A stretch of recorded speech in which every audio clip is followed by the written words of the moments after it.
So I'm going to be giving you a talk today on alkali-silica reaction in concrete, really focusing on reliability of accelerated laboratory test methods and talking a little bit about mitigation procedures. So it's nice to be at least a little bit further on the West Coast. I don't maybe have to explain to everyone where Oregon State is, but just so we're all on the same page, Oregon State University is south of Portland by about 90 miles. And we were founded in 1868. We're one of only 2 universities in the United States that's designated as a land, sea, space, and sun grant university. The other one is on the East Coast, and that's Cornell University. So we're a fairly decent sized university. We have about 24,000 students, do a good bit of research, and we have a really beautiful campus right there in Corvallis. One of the things that I really like is that we're very close to skiing. So maybe not quite as close as Salt Lake City is, but we're pretty close, and I'm a big skier, so I really appreciate that. So for the talk today, I'm going to be talking about correlating accelerated laboratory tests, also correlating them to field performance, and I'm really going to focus on test methods. So the test methods that we use in the laboratory to predict the potential for aggregate reactivity from ASR. I'm going to be fairly direct about test methods that I personally and that kind of the larger research body recommends, and those that we don't recommend, and what the pitfalls are with the tests that we don't recommend. But there are challenges with all of the test methods that we have, and we'll kind of see that throughout the talk. We'll also highlight some research results that my research group has been working on for the past few years, and also some work that I was involved with when I was at the University of Texas before coming to Oregon State. And then at the end of the presentation, I'm going to give you just a brief snapshot on what's going on in the United States in terms of managing the larger body of alkali aggregate reactivity. We have 2 documents that are out now, one from the Federal Highway Administration and one from AASHTO, on kind of a unified approach to preventing and assessing the potential for deleterious reactivity from alkali aggregate reaction. I'm also involved right now with ASTM and trying to develop a guidance document that also provides unified information for everyone on alkali aggregate reactivity. And then we'll wrap up with some perspectives and plenty of time for questions. So just to kind of bring everybody on the same page, if you're not familiar with alkali-silica reaction, it is an internal reaction that occurs inside the concrete. We really need 3 main things for ASR to occur. You need a reactive source of silica in the aggregate, so don't walk away thinking all aggregates are reactive. And even if an aggregate has a reactive siliceous component to it, it really depends on the concrete mixture and the environmental conditions that it's exposed to if it's going to be reactive. But you've got to have a reactive form of silica in the aggregate. We also need alkalis for the reaction, and those come from the Portland cement, namely. They can also come from aggregates, and they may also come from supplementary cementitious materials. But for the most part, we're talking about alkalis from cement. And you need moisture. So you need water for the reaction to progress. So if you don't want to have ASR in your concrete mixture, you have to eliminate one of these 3 issues. And it may not be an option. You know, we may not be able to limit those. So we're going to have to look at other ways to potentially mitigate or limit the reaction. Things like including supplementary cementitious materials, or chemical admixtures, or aggregate beneficiation. And so I promise this is not a chemistry lesson, but just a brief overview. This pore solution that's inside concrete has a very high pH. Think something like Drano. It's a pH around 13 to 14 typically. And it's this high pH and the presence of hydroxyl ions in the pore solution that react with the reactive silica in the aggregate to form a gel. This gel then imbibes alkalis, and that's where the term alkali-silica gel comes from. Once that gel has formed, it's hygroscopic, meaning it wants to draw in water. So if there's moisture present, the gel is going to draw in water, and it's going to expand. And if the expansive forces from the reaction can overcome the tensile capacity of the concrete, you will get cracking in the concrete. So that's really the basics of alkali-silica reaction. And this occurs inside the aggregates as well as on the exterior of the aggregates. And once that gel has formed, it can exude into the paste and cause more expansion and swelling of the entire matrix. So this is kind of the outward manifestation of ASR. This is typically what we would see in a concrete structure or element undergoing ASR. This is a pavement section. This is actually I-84 just outside of Boise, Idaho. And this is a footing for an electrical power generation station in Texas, and you can actually see that this top mat of steel is separating from the bottom mat of steel. There weren't actually any stirrups in this mat, but you have a massive amount of cracking going on just from ASR. And then on the right-hand side, this is a footing for a bridge outside of Quebec City that has been undergoing massive ASR for about the past 70 years. Interestingly enough, this structure was actually taken out of service over the past year due to ASR, but also due to corrosion in the structure and due to freeze-thaw attack. So a lot of times ASR doesn't necessarily lead to the eventual loss of integrity of a structure, but because it starts cracking, it opens up the fast path for other forms of attack. So chloride ingress can be a concern, carbonation can be a concern, all of those that would affect reinforcing steel and corrosion, and freeze-thaw attack as well. Sulfate attack may also be a concern. But we're really just going to focus on ASR today. So if you walk away with nothing else from this presentation, walk away with the idea in your head that proper test methods and knowing what your test method tells you is critical to assessing the potential for aggregate reactivity and the potential for what your mitigation options can do. I'm using an example here. This is the MacClack generation station. This is a hydroelectric dam in New Brunswick, Canada. At the time that it was built in the late 1960s, they used a test method to see if the gray wacky aggregate that they were using was potentially susceptible to ASR. The test method that they used was the ASTM C227 mortar test. These are small prisms, 1 inch by 1 inch by 11 1/4 inch, that are stored over water at 38 degrees Celsius. And at the time, this testing showed that the aggregate was non-reactive. So it was the locally available material. It was what was right there at the dam site when they were doing the excavation and constructing it. They built the dam. But after about 5 to 10 years, they started to notice expansion in the structure. And what is now very well established is that this structure has active alkali-silica reaction going on in it. They spend about $6 to $7 million every year just to accommodate the expansion that's going on in the dam. They do slot cutting to remove concrete out of the dam. They also have to put in flexible couplings in pretty much every single piece of piping, tubing, network that they have in the structure. This dam was about a service life projected for 150 years. It's really only going to last for about half of that. And in the year 2025, they're going to have to completely replace the dam because they just can't keep up with the amount of ASR that's going on in the structure. So if you have more questions, I can talk a lot more about this structure, but it's really to highlight the fact that even though they went through and did what they thought was the right testing at the time, the test method wasn't really the right test method. And so it didn't pick up the potential reactivity in the aggregate. Okay, so this leads us into talking about test methods. So pretty much everything that we do in the laboratory is some way to accelerate this reaction, something to do it on a shorter period of time to pick up the potential for reactivity. And this slide just kind of summarizes that with all of our different testing methods or strategies, as we work from really looking at what real structures are doing, so the same aggregate type that's already been in an existing structure, if we're looking at that as a field performance record, that's really our most reliable means of assessing if an aggregate could be potentially reactive, is looking at field performance. But as we work through accelerating the tests, we get decreasing reliability in the test method, meaning it doesn't really capture well what's going on in the field. But the caveat is that we have increasing time. No one's going to take an aggregate, put it into a structure, and wait for 50 years before they construct with that aggregate again. So another thing to walk away with is it's really about a balance of using as many different pieces of information that we have to make an assessment about that potential for reactivity. So I put on the right-hand side, what does our ideal test method do for us?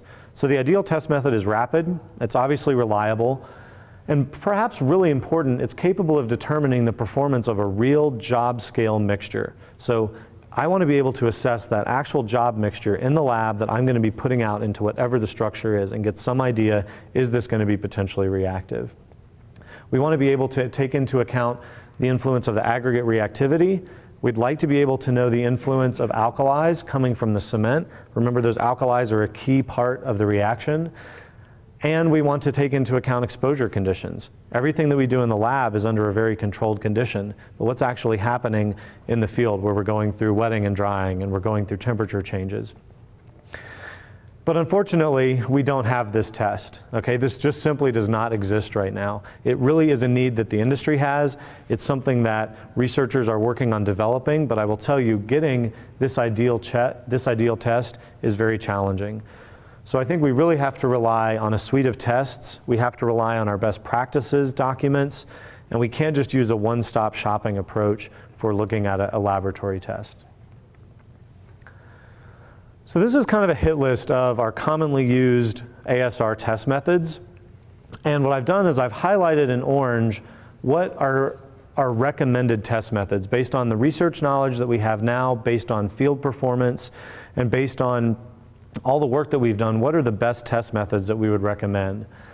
So ASTM C295 is the standard guide for petrographic examination of aggregates. This is a great test where a petrographer can look at the sample of aggregate and identify if there are potentially reactive phases there, just to even know, do we have a potential for a reaction? Then there are 3 tests after this that I've put into light gray because they're test methods that I would not recommend using. That's the ASTM C289 test, which is a quick chemical test. ASTM C227, I mentioned that was the test that was used to assess the aggregate reactivity for that dam in New Brunswick. And ASTM C441, and I'm going to talk about these each individually, so we're going to come back to them. On the recommended test side, we have 2 tests that test mortar bars, ASTM C1260 and ASTM C1567. So these are mortar specimens, meaning we have a fine aggregate, cement or some cementitious materials combination, and water to make up that mortar. This is not a concrete test. The only test that we have that's a standard that's a concrete test is the ASTM C1293 test or the concrete prism test. And we would say that they're the recommended tests. So let's go through and talk about these in a little bit more detail.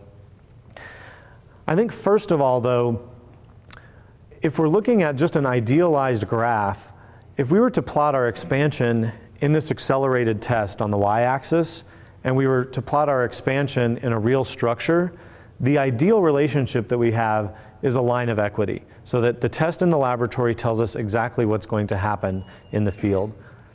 In this lower left-hand quadrant, this green quadrant, this would be an area where both would pass. So an aggregate would pass the laboratory test, and it would show no deleterious expansion in the field. In this quadrant in the upper right, this would be a fail-fail relationship where the laboratory test tells us that it would fail and the structure would also have a deleterious reaction. That's without any mitigation option. And these are certainly the areas that we want to fall into, that we get good agreement within the test. However, if we start to get expansions that fall in either this quadrant on the upper left or on the lower right, we have disagreement between the tests there, okay? And those are the areas that we want to avoid with our testing methods. So I mentioned the ASTM C227 test. This is a mortar test. It's a 25 by 25 by 285 millimeter long prism. This is a 1 inch by 1 inch by 11 1/4 inch mortar prism. And it's stored over water at 38 degrees Celsius. One of the biggest problems that we have in this test, though, is that we get a lot of leaching in the test. So this very small bar size stored in a high humidity environment over water allows leaching of the alkalis out of the prism. If we're leaching out one of the main reactants that we need, it's going to show a lower expansion and it's not going to give us a real result. It's also been shown that it has an inability to assess a great number of rock types, greywackies, argillites, quartzites, metavolcanics. And basically the reason why is that these are our slower reacting aggregates. These are our slower alkali-silica reactive aggregates. And so over time, because we're leaching alkalis out of the prism, we don't have as much fuel to drive the fire, and we would show that a lot of these aggregates would not be reactive in the test, when in fact if we put them into a field structure, they could be reactive.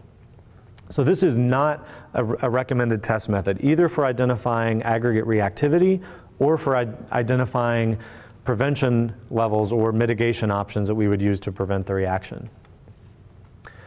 The ASTM C441 test is virtually identical to C227. It is also a mortar prism, the same exact size, but this is used to evaluate the efficacy of a supplementary cementitious material. The challenge with this test, though, is that instead of using the actual reactive aggregate that you're trying to assess, it uses Pyrex glass. So we have a highly siliceous glass that's highly reactive to assess the ability for a supplementary cementitious material to control the reaction. So it doesn't really give us an idea of what's happening in the field. It may be a tool that's okay to assess how a supplementary cementitious material performs, but it doesn't tell you anything about how that's actually going to perform in the field because we're not assessing the aggregate type that's being used. So when we talk about the test methods that we do recommend, the ASTM C1260 test is one that we would recommend. It's the same size mortar prism, a 1 inch by 1 inch by 11 1/4 inch prism, but instead of being stored over water at 38 degrees Celsius, it's actually submerged in a 1 normal sodium hydroxide solution and cured at 80 degrees Celsius for 2 weeks, so 14 days of exposure, or even up to 28 days of exposure. And they're monitored for length change over time. So we're at least addressing the issue here of the leaching of alkalis. We have an infinite supply of alkalis coming from the sodium hydroxide and a very high temperature. But this test is not without its drawbacks. It's oftentimes considered overly severe. We have a very aggressive storage solution with 1 normal sodium hydroxide. We have a very high temperature of 80 degrees Celsius. So in general, it should only be used to accept and not reject aggregates. But I think one of the concerns that we're starting to see with this test is that we also see aggregates that pass this test but then fail in our concrete prism test or fail in structures. So there are drawbacks to this test as well. So a caveat here is that aggregates failing the test should really be confirmed with some other test method, either looking at a concrete prism test, looking at historic field records, looking at the performance of those aggregates in the field, or going to ASTM C295, that petrography test, so that you really develop a bit better information about the aggregate and its potential for reactivity. So ASTM C1293 is also called the concrete prism test, and now we're actually testing a concrete mixture. So this is a 3 inch by 3 inch by 11 1/4 inch specimen. The specimens are stored over water at 38 degrees Celsius for the period of 1 year, and we boost the alkali level in the prisms. So we start at a 1 1/4% sodium oxide equivalency. We do also get leaching in this test, but due to the larger concrete size, the leaching is much less pronounced than in a mortar bar test. But we still do have to start with a higher level of alkalis in the test. And this is really considered the most reliable test method with the best correlation to field performance. Is it a perfect test? No, it is not a perfect test. There are still drawbacks with this test as well.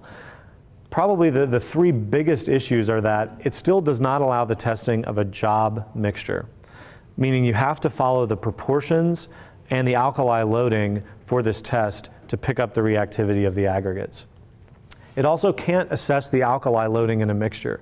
So you can't assess using a low alkali cement in this test because any low alkali cement is already going to start at a level where you have so little alkalis in the system that it's going to leach them out and it won't have enough fuel to drive the fire like you would in a larger element in the field where you don't have those leaching issues.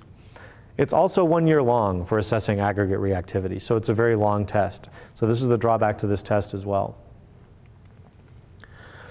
Okay, so just to kind of summarize, the aggregate recommended reactivity tests are ASTM C1260 and ASTM C1293. But I think I've highlighted that there are drawbacks with these tests also. They're not the ideal tests. We really need a better test to assess what's going on in the field. So one of the things that our research group has been involved with and that I've been involved with for really the past 7 or 8 years is the use of outdoor exposure block testing to provide benchmarking for these accelerated laboratory tests. I'm not recommending that everybody goes out there and builds an outdoor exposure site and starts testing blocks, but it is critically important to have these sites in different environmental exposures throughout the world so that we can benchmark our laboratory tests and so that we can benchmark new versions of laboratory tests to see how well everything is actually going to perform in the field.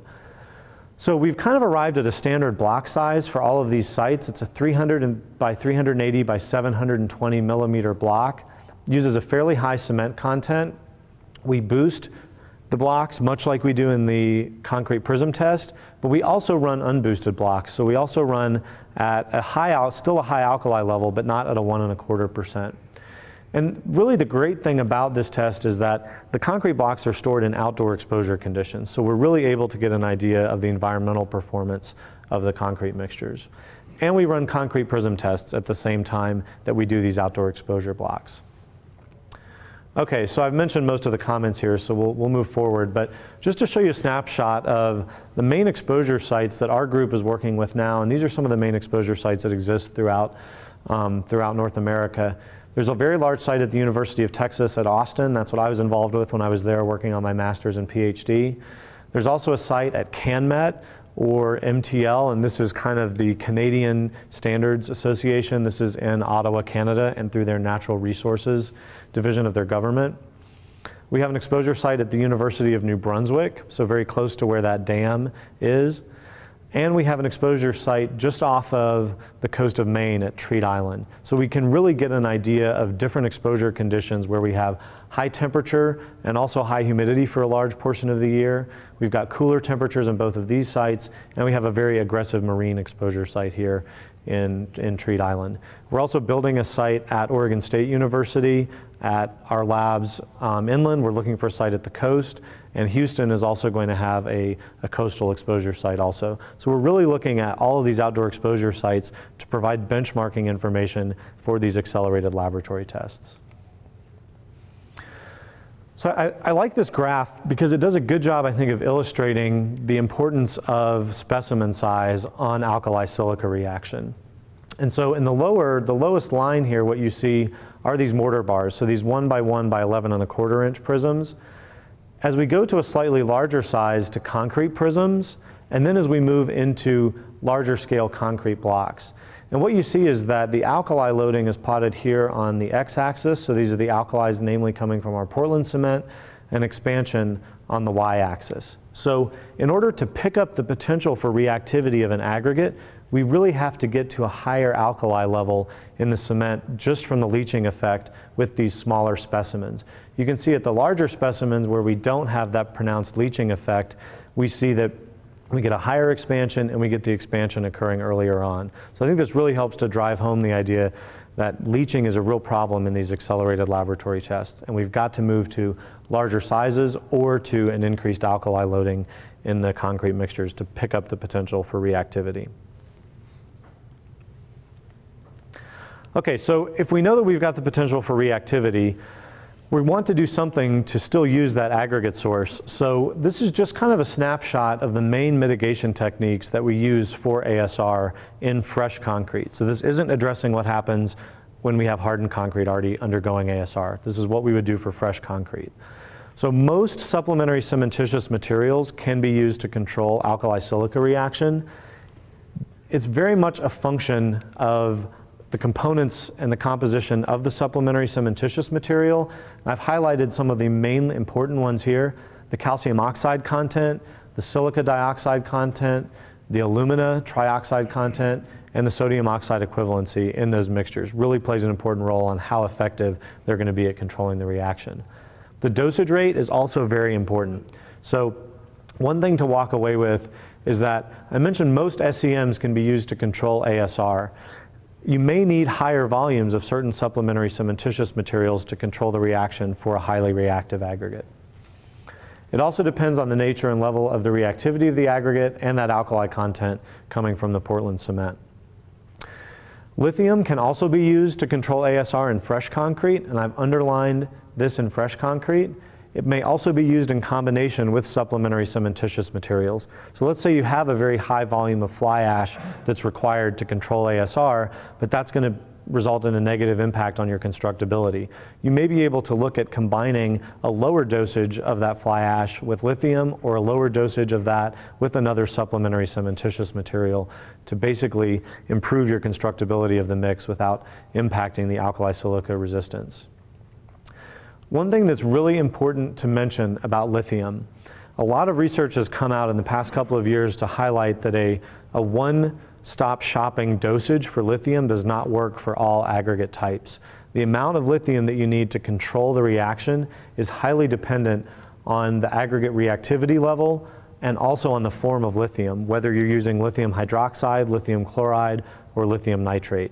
And I would say namely on the market now, the main commercially available lithium is lithium nitrate. Lithium chloride and lithium hydroxide really aren't used much due to their drawbacks. And we can talk about those later if you have questions. Also, restricting the alkali contribution may be a way to mitigate ASR. Alkali loading is key, not just the percentage that's there. And just to mention though that using low alkali cements may be highly energy intensive, so it may not necessarily be as sustainable an option as using supplementary cementitious materials.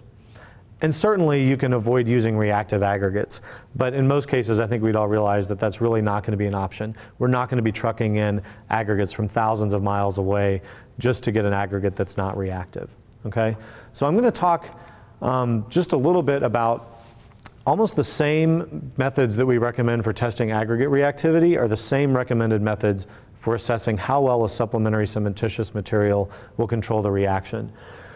So the ASTM C1567 test is basically the identical test to ASTM C1260. It's just rebadged to allow you to use supplementary cementitious materials in the cementitious portion of the mixture. One thing to mention is that this standard right now does not allow for the testing of lithium nitrate. There is a version that can be used, and that is in a recent Federal Highway document, and I have that reference a few slides later. But this version of the test as it stands right now does not allow the testing of lithium nitrate for assessing its mitigation potential. The other option is to do the concrete prism test. Again, it's identical, except that you replace a portion of the Portland cement with the supplementary cementitious materials that you're interested in investigating. But that testing duration extends out to 2 years now. And you can use lithium nitrate in this test, again, out to a 2-year duration. Okay, so I know this looks like a large scatter plot. Think back to that one of the very first slides that I showed you showing that ideal relationship between expansion in an accelerated test and expansion in the field. Here it's a little bit different where we're showing expansion in that ASTM C1260 test or that accelerated mortar bar test at 14 days and expansion in the concrete prism test at 2 years. Our expansion limit for the concrete prism test is 0.04% at 2 years for assessing supplementary cementitious materials. So that's somewhere right here. Our expansion limit in the accelerated mortar bar test is right here at 0.10%.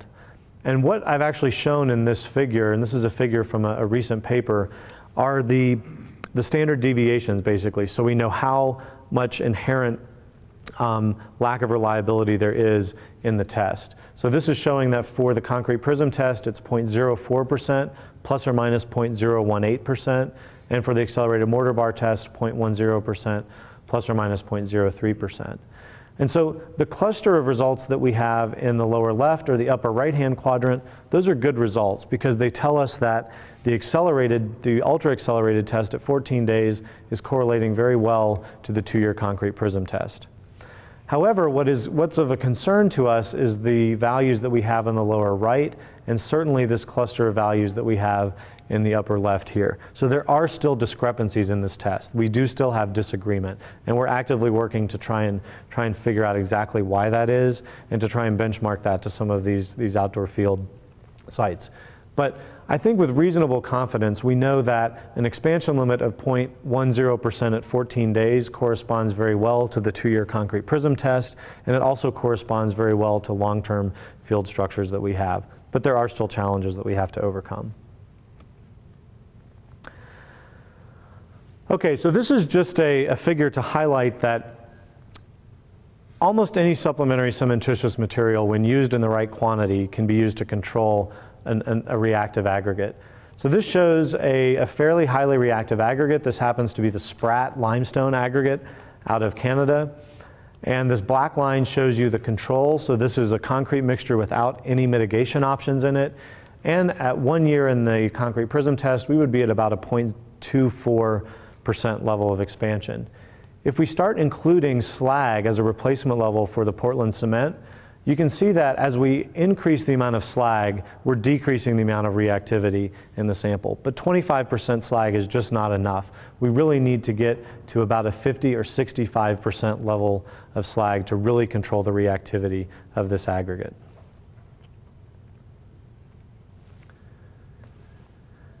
I'm going to skip over this one just in the interest of time. So that's just kind of a snapshot on the main test methods that we recommend for assessing aggregate reactivity, as well as for assessing the ability for a supplementary cementitious material to control the reaction. And what I'm going to do is now just give you a little bit of an update on some of the research that we have going on at Oregon State University. So one of the projects we've been working on is testing recycled concrete aggregate for ASR susceptibility. And so our main research goals for this project were to see if we could even use these accelerated laboratory tests to pick up the potential for reactivity when recycled concrete aggregates are used in new concrete. We also wanted to examine the effect that crushing or processing of recycled concrete aggregates has on reactivity. We wanted to look at mitigation strategies to see if the same mitigation strategies can be effective for recycled concrete aggregates, and to start to give some guidance on assessing the potential for reactivity with recycled concrete aggregates and for using mitigation options for this. So we started looking, and most state DOTs are really allowing the use of recycled concrete aggregates as base or sub-base material.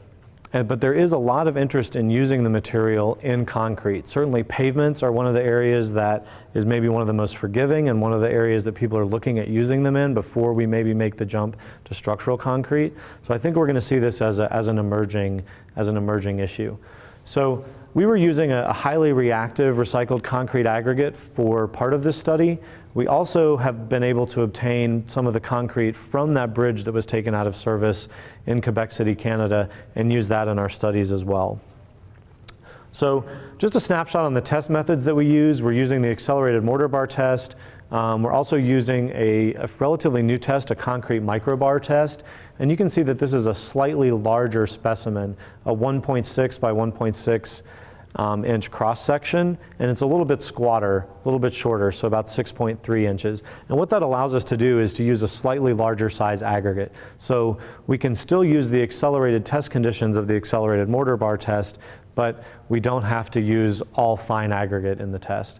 And then we're benchmarking this to concrete prism tests. And just to give you an idea of sample size, this is that ASTM C1260 bar on the left-hand side.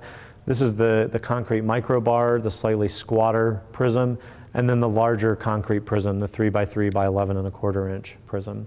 And this is one of my grad students who's been doing work on this project.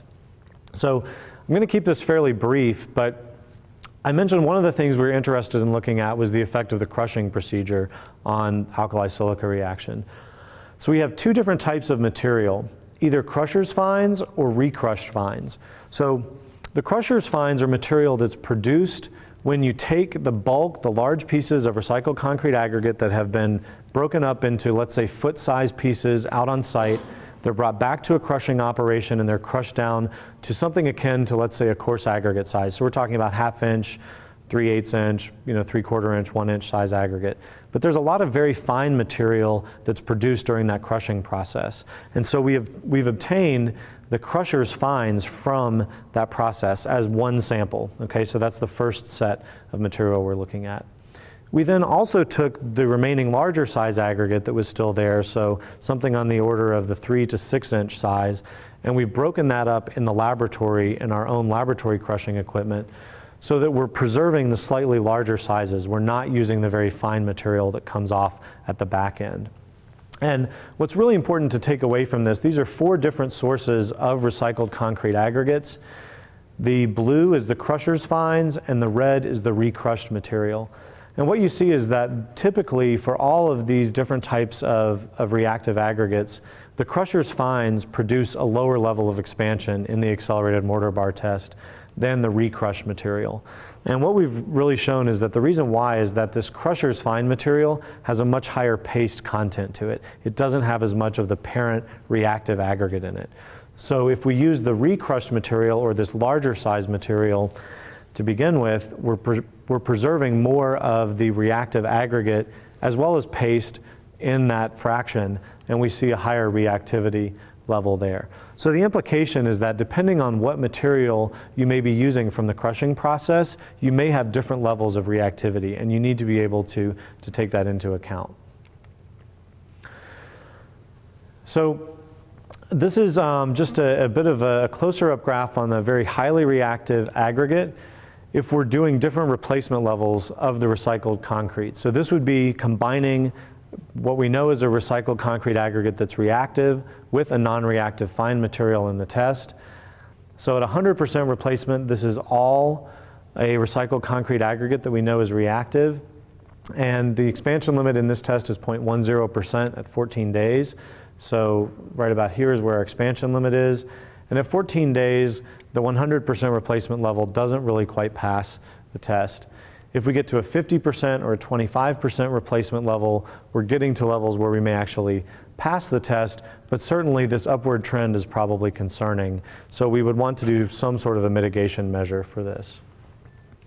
So we took this same aggregate at a 100% replacement level, and we started looking at different mitigation options. And so you can see this orange level, this orange line is a 40% replacement of fly ash.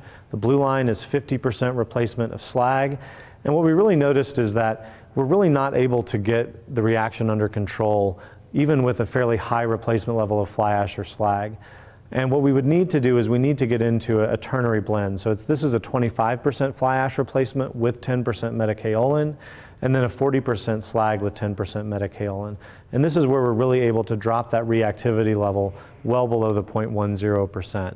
So I think what we've seen is that we may need to have a slightly more aggressive approach with supplementary cementitious materials when we're using recycled concrete aggregates. Okay, so what about other mitigation options, and what other testing things can we do?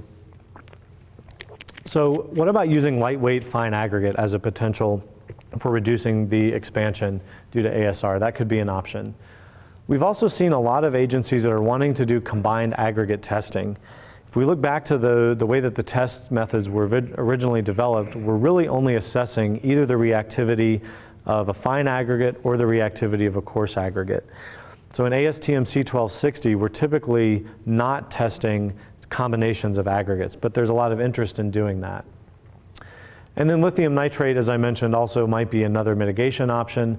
And just to take away that dosage is highly dependent on the reactive aggregate type. So these are some of our preliminary results on using lightweight fine aggregate as a potential mitigation option. This is in the ASTM C1260 test. This purple line shows a highly reactive aggregate that we have in the Willamette Valley. This is 100% of that reactive aggregate, and at 14 days you can see that we're almost at a 0.7% expansion level, so significantly above this 0.1% limit in the test. If we look at the lightweight fine aggregate, we're seeing that this is a completely non-reactive aggregate, so this is a 100% lightweight fine replacement level. And what we can see is that as we're increasing the dosage of the lightweight fine in the mixture, we are able to reduce the alkali-silica reaction in the mixture. So this may provide a way to beneficiate some of the aggregate with a different aggregate source and reduce the potential for reaction. And I think one of the takeaways, I'll mention this in a little bit, but also perhaps combining a partial replacement of lightweight fine with a supplementary cementitious material may be a viable option as well. So it's really about arming us with a variety of different options for reducing the potential for reaction. Obviously, this still needs to be benchmarked with ASTM C1293 testing and to get an idea of what actually happens in the field. But I wanted to draw your attention because we're seeing this coming about in ASTM a lot. We see from a lot of state DOTs that they're wanting to do combined aggregate testing. And I wanted to mention to you that there are some potential pitfalls with this. So there are 4 graphs on this slide. And what you see in the upper left-hand graph are that we have the aggregates are denoted with just their abbreviations for their pit names so that I'm not throwing any aggregate producers under the bus. But we have one reactive and one non-reactive aggregate here. And what you see is that the 100% reactive aggregate shows the highest level of expansion. And if we start replacing a portion of that highly reactive aggregate with the non-reactive, we are able to reduce the expansion. And this might be something that you would expect. Okay, and I think this is what a lot of people are thinking, or that, well, maybe we can beneficiate with a non-reactive aggregate. Maybe we can combine 2 different types of reactive aggregates, and we would expect to see this trend. We also see this with another aggregate type. This is a slightly lower reactivity aggregate. You can see the 100% level in green is just barely failing the test at 14 days. And we see this same reduction in expansion at a 70-30% replacement or a 60-40. But what happens when we take a different source of a reactive aggregate with that same non-reactive? Now we see an inverse. Okay, so we would actually see that the 100% replacement level, this is an aggregate that we know reacts in the field, it actually passes the test. And as we reduce the reactive aggregate source and we're starting to put in higher levels of the non-reactive, we're actually increasing the expansion. On the right-hand side, we also see in this lower right-hand corner when we combine 2 reactive aggregates together, this is 100% of the SC reactive aggregate, but then when we start to combine it with another reactive aggregate, we're really greatly increasing the expansion in this test. And I think the takeaway from this is that yes, you can put 2 different types of aggregates into the ASTM C1260 test, but the results that you get may not be what you expect, and we don't know how well that actually correlates to what's happening in the field. So be very cautious when you start doing the test if you're starting to do combined aggregate testing. There's obviously a lot more research and a lot more understanding that needs to be done here. Okay, so for our future research needs, on the RCA reactivity side of things, we're working on the 1293 part to really benchmark this to concrete prism testing. It needs to be correlated to field performance, and we need to verify that the limits for ASTM C1260 or 1567 work well. We'll also mention the fact that a pessimum effect could exist for these replacement levels. What about the use of lightweight fine aggregate? Certainly it seems promising so far, but we need to determine, is this a dilution effect, or is there another benefit as well from using the lightweight fine aggregate? I think this is an area where we don't have a lot of information, and it's a potential research area. We also need to look at ASTM C1293 testing and benchmarking that. And we want to look into this pessimum effect. If you're not familiar with the pessimum effect, what this basically says is that there's an ideal proportion of reactive silica coming from the aggregate to the amount of alkalis that we have in the system to produce the highest expansion. And a lot of what we're seeing in the combined aggregate testing side may be this pessimum effect, so we need to get a better idea on that. And certainly correlation to field performance. So doing some outdoor exposure block testing and field trials is going to be really important to see what the benefits are of using lightweight fine aggregate and potentially using it in combination with supplementary cementitious materials. So I know we're running close on time, so I just want to mention kind of what's going on with testing standards and our guidance documents. And one of the things that we're really working towards is coming up with unified guidance, especially in ASTM. So we have a document out from the Federal Highway Administration. We also have a document out from AASHTO, it's PP65. And this provides a unified guidance on how you assess the potential for alkali aggregate reactivity and how you determine the effectiveness of mitigation options. And this document has just gone through a first ballot in ASTM. And we obviously have a bit of a ways to go before that's going to be a published document, but I would expect that sometime in the next 12 to 18 months, we're also going to have a document from ASTM that's fairly closely reflective of what the documents are from Federal Highway and from AASHTO, so that we really have unified guidance on what test methods to use, what expansion limits to use, and what supplementary cementitious materials to use. So I'm just going to wrap up with a few perspectives. Accelerating our testing conditions certainly limits the reliability of test results that we have. Most SCMs can control ASR provided that we use them in sufficient quantity. Remember that using them in ternary blends or in combination with other materials may also provide a benefit where you can use them at a lower level to maybe not impact your constructability. Benchmarking to field performance is really crucial, and utilizing a lot of information is critical, not just using one singular test method to evaluate the potential for reaction. Using field performance records, using information from a petrographer, and using the test methods that we have in combination is going to give us a better snapshot. But we really need to get to having the ideal test. We don't have that ideal test method yet, but hopefully we're going to be able to get there soon. So I just want to say thank you. I'll wrap up with a few references there and some shameless plugs for websites for my research group and for our Green Building Materials Lab at Oregon State University. And I'll open it up for any questions that you might have.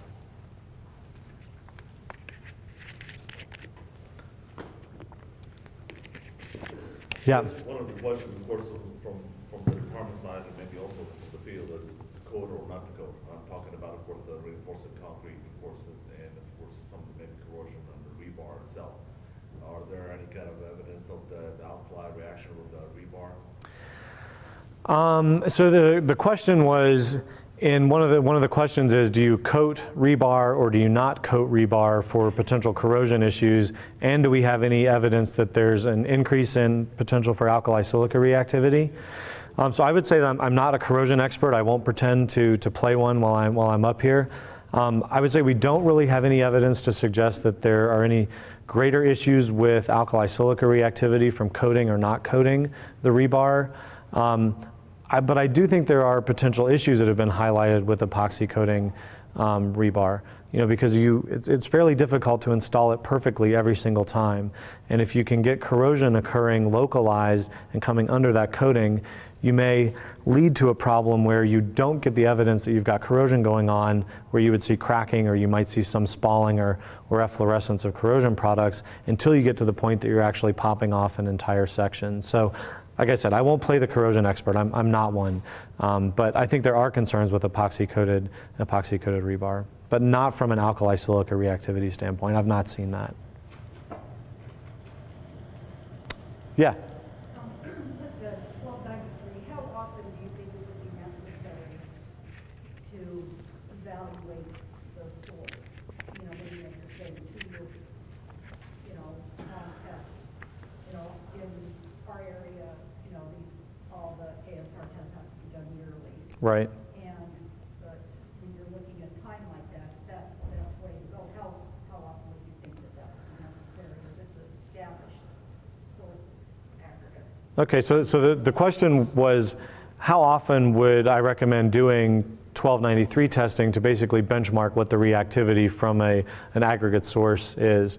I think it's an excellent question, and maybe a bit of a longer answer than what you wanted, but I think one of the things that Canada is doing an excellent job of, and it's probably because they've known that they have an ASR problem and they've known for years that they have this issue, almost all of their quarries, and I believe their quarries are actually required to do ASTM C1260 testing. Of course, it's their Canadian Standards Association version. They're required to do 1293 testing, and they typically work with a petrographer. So I think my recommendation, and one of the best things that we could do, would be to be running 1260 tests. We can continuously be running those because they're so rapid, right? You run the 1293 tests at a time when you know you're getting into a different area of the pit or the quarry. So if you're working with a petrographer there on site and you know that you're mining or you're blasting out the same rock type continuously, you can rely on the 1260 and 1293 tests that you've started with, right? But the second you start getting into a different seam of material, you need to be working with that petrographer to say, what's really different about this? You run a 1260 test, and when that 1260 test doesn't match to a 1293, then you know you have a potential issue there. But you've obviously got to start doing the 1293s at some point. So I think yearly is probably a good recommendation, with the caveat that if you are into a different area of the quarry, then you need to start doing a new 1293 and you need to start doing 1260s. So I think the 1260 test is a great benchmarking test. It's a great rapid test that you can use to detect when you're getting to different parts of the quarry. But you really need to have the 1293 tests, already running so you can start to see, is there a difference here? And, you know, I think too much of the time we say, well, we have to wait for 1 year to know what that exact value was. But if you're tracking the progression of the reaction over time, you can tell in a 3 to 6 month time period, am I following that same curve, or am I much higher, or am I much lower? And that may give you a red flag right away that you're in a different part of the quarry, and maybe a supplementary cementitious material, you know, the option of how much you need may change. So I know that was kind of a long-winded answer to your question. I want to ask you about the lightweight aggregate slide you put up there. You mentioned it was about dilution. I mean, that's one of the possibilities. It's one of the possibilities, right. And in your research, are you going to be looking at the accommodation mechanism of maybe the lightweight aggregate, the fact that it's porous, it could accommodate some of the ASR, and the fact that the material is slightly pozzolanic? So it's, the surface of it is. Right, and that's... It's almost like a three-part thing. Absolutely. So that's one of the things that we need to look at. You know, just the initial snapshot at 1260 shows that it's promising, but we need to make the distinction of how much is a dilution effect, and certainly a dilution effect is fine on its own. You know, if you're able to pull out you know, enough of a reactive aggregate to get it below a point where it's reactive, that may be a benefit. But if there's a pozzolanic effect there as well, I think that's important to know, because then if you can combine that with a supplementary cementitious material, you may have a good synergy that exists there, where you may not need, let's say, 40% fly ash, but maybe 20 or 25% fly ash in combination with a certain percentage of lightweight. I think there's a lot of possibilities there, but I think this is still a fairly new research area. It's not something that we really know a lot about or understand very well. There may be a way for it to accommodate some of the gel as well. I'm a little reluctant to hang my hat, let's say, on something where you're saying I'm going to still allow the reaction to happen and accommodate some of the gel from it. I think we'd rather try and limit it from happening at all. So knowing if it's a pozzolanic effect, I think, is an important thing to find out. I have some old stuff I found in our library, which I'll send you. Okay. I'll copy it and send to you. Yeah, I think that'd be very useful. Any other questions? I think we're actually right back on time, so it's right at noon. So I'm no longer standing between you and lunch. So thank you very much, and I'll stay up here if you have any more questions.